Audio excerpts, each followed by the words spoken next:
Does e-biking really have a place in the future of cycling? Now, a lot of my friends see me having a great time out on my e-bike, and then they say they're considering getting an e-bike, but are worried about all the restrictions in the areas that outright ban e-bikes.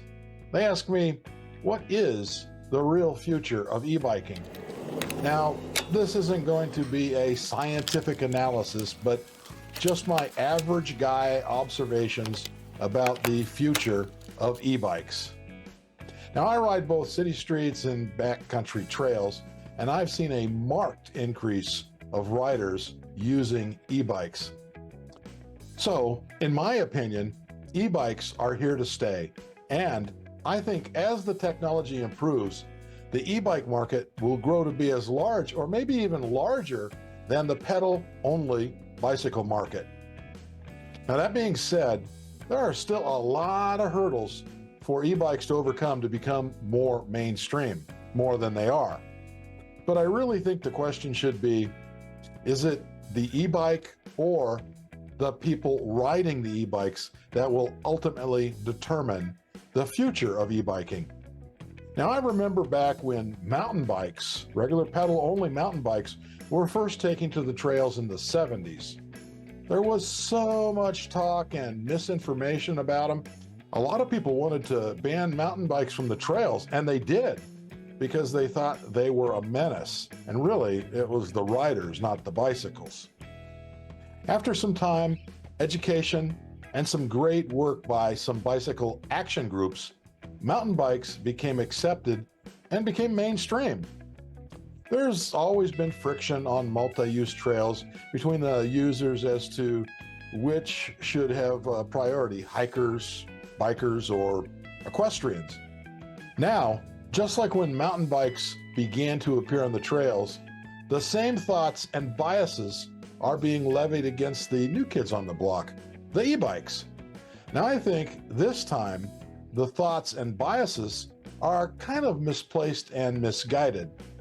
It's really easy to dislike the new kid on the block because, many are against change or anything new. Think back to when snowboards, came onto the scene. Snowboarding was banned from almost every ski area, just like mountain biking was. But now both have taken over the market. In my opinion, the frustration is more from the lack of e-biking knowledge, because e-biking has opened up new areas to people who otherwise wouldn't be able to enjoy these areas.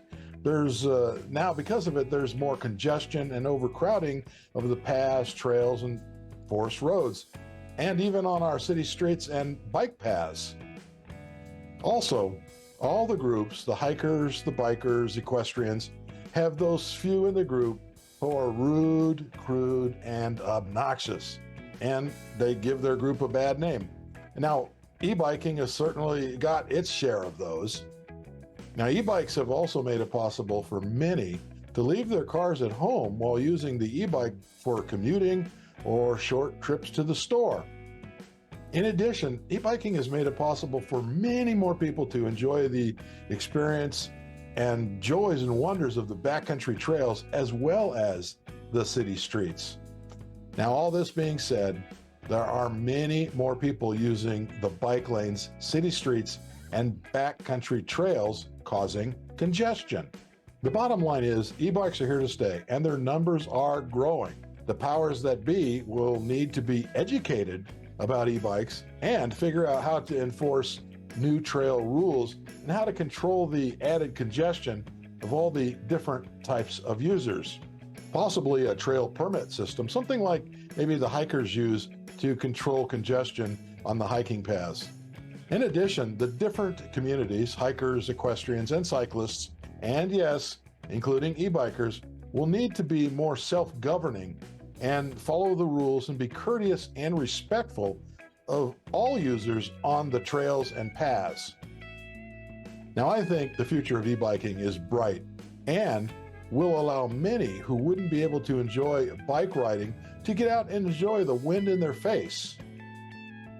I'd love to hear your thoughts on how to guarantee the future of e-biking and have all the types of users share the space equally and together.